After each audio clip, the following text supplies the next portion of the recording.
Bonjour à tous, aujourd'hui, excellente nouvelle, Nikon annonce un nouveau 35, un 35 qui était très attendu, le Nikkor Z35 qui ouvre à f1.2. Et pour nous en parler, j'ai avec moi aujourd'hui Hicham. Bonjour Hicham. Salut Roland. Hicham, je te propose donc de développer cette optique en plusieurs étapes. Ça me paraît important de la resituer dans la gamme, de comprendre à qui elle sert, en quoi elle aura réellement une valeur ajoutée. Une fois qu'on sera clair sur son usage, on va rentrer dedans. Et je te propose de rentrer dedans de façon méthodique, où on va s'intéresser un petit peu à toute l'ergonomie, pour ensuite rentrer dans la partie un petit peu mécanique, les diaphragmes, les autofocus, et puis on finira par le traitement optique et les verres. Et je crois qu'on aura un panel complet de cette optique. Du coup, je te la confie, c'est à toi de nous en parler. Avant d'en parler, avant de rentrer un peu plus dans les détails de cette optique-là, je te propose de refaire un petit récap sur les 35 mm, puisqu'aujourd'hui, on a 3 35 mm en monture Z, le 35 1.8S, que tu vois là. Par là. C'est ça. Facile, on les reconnaît non pas à leur par soleil, mais tout simplement à la bague, puisque le 35 1.4, lui, il a une petite bague de réglage de correction d'exposition notamment. Et le 35 1.8 qu'il y a ici, qui est une des premières optiques arrivées en monture Z. Elles ont chacune une utilité différente, je dirais, un usage qui s'adresse en tout cas à un public différent. Le 35 1.8, c'est vraiment l'optique qui délivre une qualité d'image exceptionnelle, une très grande ouverture, une ouverture 1.8 donc qui reste quand même lumineuse. Et il y a quelques mois, on a également décliné ce 35 mm avec le 35 1.4. On a un petit peu étonné tout le monde parce qu'un 35 1.4, à la base, dans la monture F, c'était ce qui se faisait de mieux en termes de qualité. Là, on a changé le positionnement de ce 35 1.4 pour en faire une optique plus démocratique en termes de rapport qualité-prix, tout en offrant une très bonne qualité d'image, mais surtout une grande ouverture.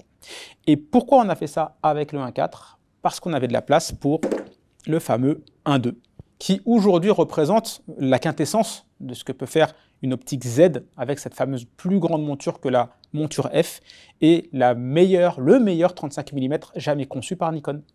Alors toi, tu les resitues par rapport au 35. Moi, j'ai plutôt tendance à dire que c'est le petit frère qu'on attendait aussi. Entre le 50, entre le 85 1.2 et puis l'OVNI qui est un petit peu à part, qui est le Plena qui ouvre un 8, mais que j'ai plaisir à placer également dans cette trilogie, donc du coup 4, quadrilogie, c'est comme ça qu'on dit? Oui, effectivement, il se marie très bien dans cet ensemble qui est caractérisé par un bokeh d'exception. Et le 35 mm ne va pas déroger à la règle. Alors, quel type de photographe utilise cette optique ? Alors, on va d'abord s'adresser à un public plus professionnel que ne le sont le 35 1.8S et le 35 1.4. Ne me dis pas que c'est une optique de studio. Non. Ah bah si, entre autres, pas seulement de studio. Mais effectivement, elle va briller en studio, tout ce qui est shooting mode par exemple, mais aussi beaucoup en photographie événementielle. Donc, mariage, tout type d'autres événements, concerts, on va pouvoir capter au mieux l'ambiance avec cette optique-là, puisque 35 mm, c'est une focale classique. Mais en plus de ça, avec sa très grande ouverture, on aura beaucoup de luminosité dans des environnements comme des mariages où la luminosité peut être un peu compliquée, parce qu'on est en intérieur d'une église ou à l'intérieur d'une salle de fête, on pourra compter sur cette très grande ouverture. Ça me paraît tout à fait logique. Et puis également, cette focale 35 mm, elle permet un petit peu de documenter notre image à travers des arrière-plans qui sont quand même présents de par les formes, etc., même si on peut les isoler, si on peut un petit peu l'effacer de par cette ouverture. C'est justement le point fort. Une optique 1.2 et en général, on va probablement pas apprendre grand-chose à beaucoup de gens qui sont déjà coutumiers de ces grandes ouvertures, mais on va permettre d'isoler le sujet, c'est le point fort de ces grandes ouvertures. En plus de la luminosité, on va pouvoir flouter agréablement l'arrière-plan. Et quand on parlait de mariage, d'événementiel, lorsqu'on a un arrière-plan qui n'est pas génial, on va pouvoir le flouter pour garder la lumière sur le sujet, ne pas être perturbé par l'image parasite qu'il pourrait y avoir en arrière-plan et l'isoler. Tout à fait. Et puis on se parle de photos comme de vidéos. Aux photos comme en vidéo, elle est toute conçue pour être optimale autant en photo qu'en vidéo. Alors justement, tu parles de conception, mais c'est peut-être le moment de rentrer dans cette optique et de voir un petit peu ce qu'elle a dedans. Si j'avais le plaisir de l'ouvrir, je découvrirais quoi? Alors qu'est-ce qu'on va découvrir si on rentre plus en détail dans cette optique? Comme je te le disais, on est déjà, la première chose qui choque, bien sûr, c'est cette ouverture 1.2. On ne va pas revenir dessus, mais il y a quand même un point particulier à savoir sur cette optique 1.2, c'est qu'elle n'a pas 9 lamelles comme la plupart de nos optiques Z, mais elle en a 11.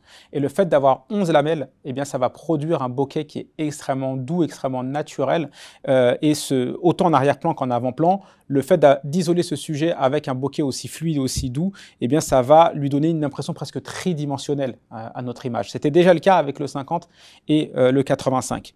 Mais il va se différencier un petit peu également à un autre niveau, c'est la formule optique. Ah, vas-y, développe. Alors, la formule optique, elle va être différente du 85 et du 50. Pourquoi? Parce qu'on est déjà sur une optique qui est un peu plus grand angle que le 50 et le 85. Et forcément, eh bien, on a un petit peu plus de choses à corriger, que ce soit au niveau des aberrations chromatiques ou des distorsions, des déformations de l'image dues à ce fameux grand angle.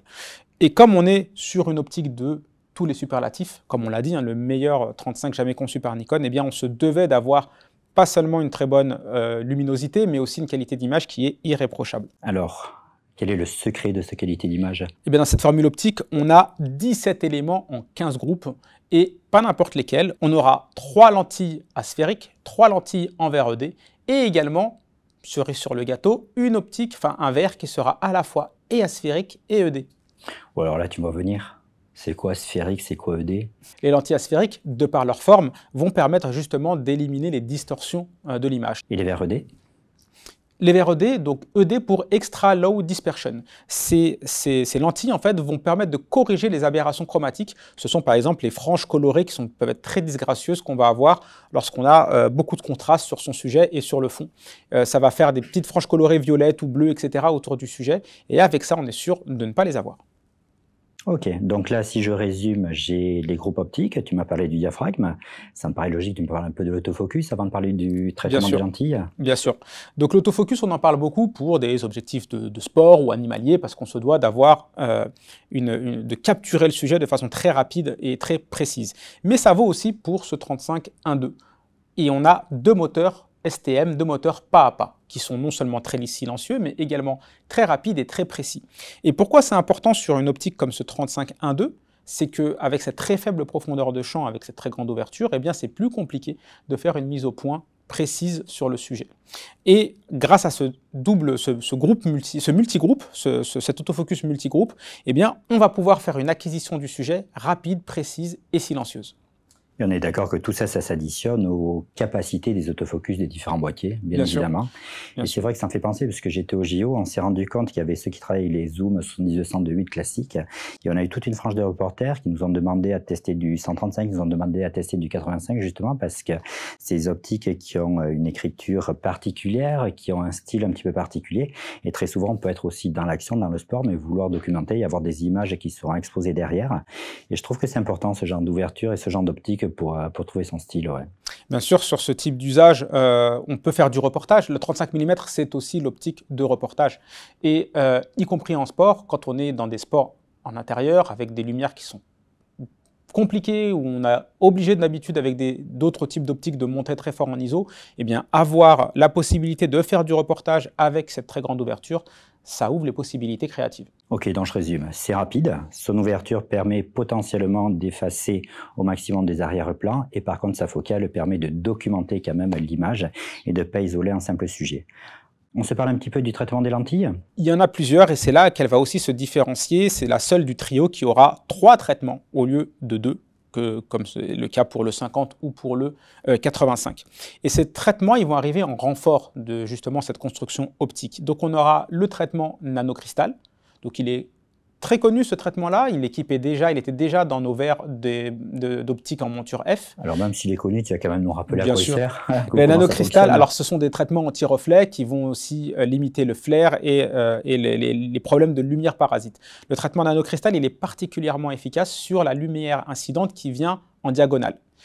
Mais on a un deuxième traitement, celui qui s'appelle Arneo et qui est arrivé avec la monture Z. Donc ce traitement Arneo, il est exclusif aux optiques Z, et lui, il va également avoir un effet anti-reflet, mais davantage concentré sur les lumières venant à la verticale. Et le troisième traitement? Parce qu'il y en a un troisième. Et c'est ce traitement-là qui arrive en 3e position et qui n'est pas dans les 50 et 85. C'est pour ça que cette optique-là, elle est également sur les 3 la plus aboutie. C'est le traitement mésoamorphe. Alors lui, je crois qu'on l'a découvert avec le 402.8. Exactement.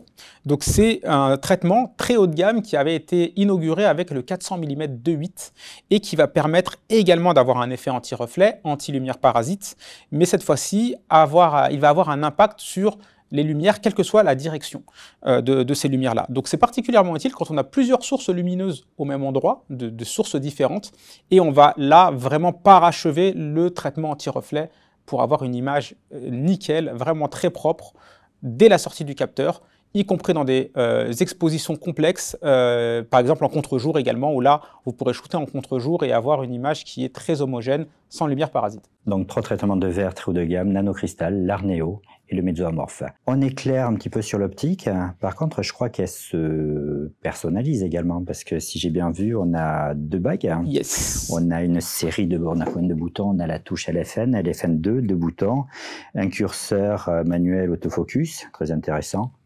Bien sûr. Alors, je vais te la reprendre pour le coup, parce que c'est toujours bien, quand on parle d'ergonomie, de l'avoir en main. Et comme je le disais, c'est vraiment celle de tous les superlatifs, et ce n'est pas uniquement au niveau de la qualité d'image qu'on va vraiment mettre l'accent, mais aussi, bien sûr, sur l'ergonomie. C'est une optique, comme on le voit, qui a certains points, une certaine taille, mais qui a aussi une excellente prise en main, et tout est pensé pour la rendre très confortable à l'usage. On parle souvent d'équilibrage, justement, des boîtiers. C'est vrai que certains d'entre vous penseront qu'elles sont imposantes. D'autres personnes nous disent apprécier de tenir quelque chose de costaud. Là, je pense qu'il faut la monter sur un boîtier pour sentir comment elle est équilibrée. Ouais. Bien sûr. Il faut la monter sur un boîtier. Et puis, c'est aussi des optiques quand on est en studio, quand on est en shooting de mode, etc., qui peuvent être mis sur des trépieds. Encore une fois, ce n'est pas une optique qui se destine à la street photographie. Pour ça, on a nos fameux 35-1.8 et 35-1.4 qui sont beaucoup plus légères et beaucoup plus adaptées. Mais cette optique-là, en termes d'ergonomie, elle va avoir une large bague de mise au point qui peut être assignée à une autre fonction parce qu'on a déjà mis un autofocus. Mais on aura aussi une autre bague paramétrable ici, à laquelle vous pourrez assigner la fonction que vous voulez. Et enfin, 2 boutons, comme le disait Roland, 2 boutons LFN, qui sont des boutons de personnalisation. Et le fait d'avoir 2 boutons, ça va vous permettre de pouvoir les utiliser très facilement, aussi bien en position horizontale qu'en position verticale. Et c'est vrai que c'est très intéressant d'attribuer des fonctions. J'ai vu certains qui attribuent des lignes d'horizon, d'autres des cadres pour aider la composition, d'autres des passages en DX. On personnalise complètement cette optique. Ouais. Y compris en vidéo. D'ailleurs, tu fais bien de parler de ça. C'est qu'en vidéo, si on ne veut pas avoir le réglage des ISO ou du diaphragme avec les molettes à clic qui produisent un bruit parasite, on pourra assigner l'ouverture ou la valeur des ISO avec cette bague paramétrable très fluide et surtout très silencieuse. Excellent. Combien? Quand? Où?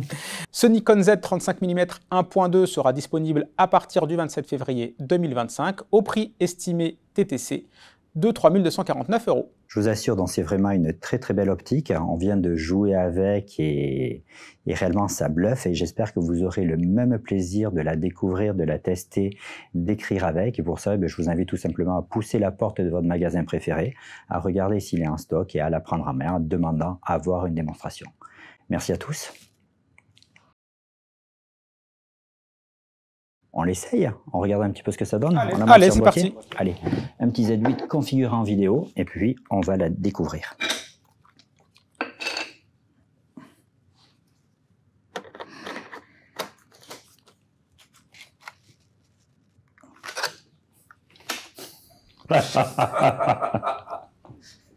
Le piège.